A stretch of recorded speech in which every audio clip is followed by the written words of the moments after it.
যুদ্ধবিধ্বস্ত গাজার রুক্ষ প্রান্তরে ধ্বংসলীলায় মেতে থাকা ইসরায়েলি সেনাদের জন্য যেন সাক্ষাৎ যমদূত হামাস যোদ্ধারা।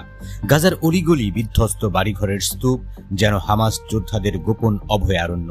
তাদের হাতে পুরনো রাইফেল, বুকে স্বাধীনতার অদম্য সাহস, চোখের পলকেই হামলা করে আবার মিশে যায় ধোঁয়ার মতো।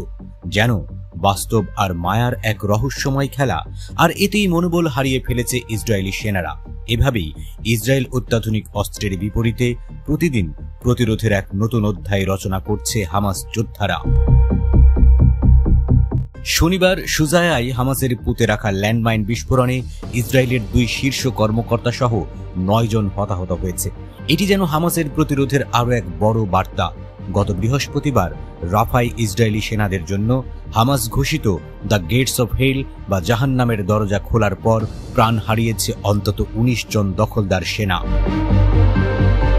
ফিলিস্তিনি প্রতিরোধ আন্দোলন হামাসের সশস্ত্র শাখা আল কাসাম ব্রিগেড ঘোষণা করেছে যে রাফার পূর্বে তান্নুর এলাকায় একটি পরিকল্পিত অভিযানে 19 জন ইসরায়েলি সেনা নিহত হয়েছে। এই অভিযানটি দ্য গেটস অফ হেল নামক একটি বৃহত্তর অভিযানের অংশ ছিল। ইসরায়েলি দখলদার বাহিনী জানিয়েছে, উত্তর গাজার শেজায়া এলাকায় একটি ল্যান্ডমাইন বিস্ফোরণে তাদের 2 জন সিনিয়র অফিসার সহ 9 জন সদস্য হতাহত হয়েছেন। জেরুজালেম ব্রিগেডের ওই সেনারা এলাকাটি তল্লাশির সময় হামলার শিকার হন। আহতদের মধ্যে 252তম ডিভিশনের ডেপুটি কমান্ডার এবং 6310তম ব্যাটালিয়নের কমান্ডারও রয়েছেন। এই ঘটনাকে গুরুতর নিরাপত্তা বিষয়ক ঘটনা বলে উল্লেখ করেছে ইসরায়েলি গণমাধ্যমগুলো। এদিকে ট্যাঙ্ক বিধ্বংসী ক্ষেপণাস্ত্রের আঘাতে একটি ইসরায়েলি সামরিক যানকে ধ্বংস করেছে হামাস যোদ্ধারা, যা হতাহতের সংখ্যা আরও বাড়িয়ে দিয়েছে। বেশ কয়েকজন আহত সেনাকে মধ্য ইসরায়েলের তাল হাসুমের হাসপাতালে নিয়ে যাওয়া হয়েছে।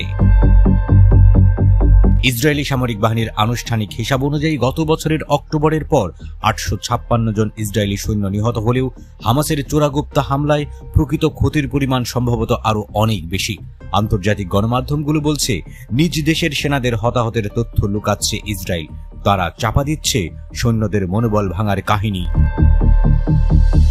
বিগত কয়েক সপ্তাহে ফিলিস্তিনের হামাস যোদ্ধাদের প্রতিরোধমূলক কর্মকাণ্ড আরও তীব্রতর হয়েছে।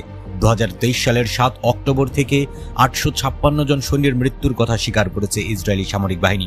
ফিলিস্তিনে যুদ্ধ শুরুর পর থেকে নিজেদের 5847 জন আহত হয়েছে বলে জানিয়েছে ইসরায়েল, যার মধ্যে 2641 জন গাজায় স্থল অভিযানে আহত হয়েছে। আন্তর্জাতিক গণমাধ্যমগুলোর মতে, ইসরায়েলি সরকার নিজ দেশের গণমাধ্যমগুলো কঠোরভাবে হস্তক্ষেপ করে। এর কারণ হল যুদ্ধে নিজেদের ক্ষয়ক্ষতি, হতাহতের তথ্য লুকানো। বিষয়টি সৈন্যদের মনোবল বজায় রাখতে সাহায্য করে বলে মনে করে ইসরায়েল। এছাড়া বিষয়টিকে যুদ্ধের বিষয়ে জনমত ধরে রাখার একটি কৌশল বলে মনে করা হয়।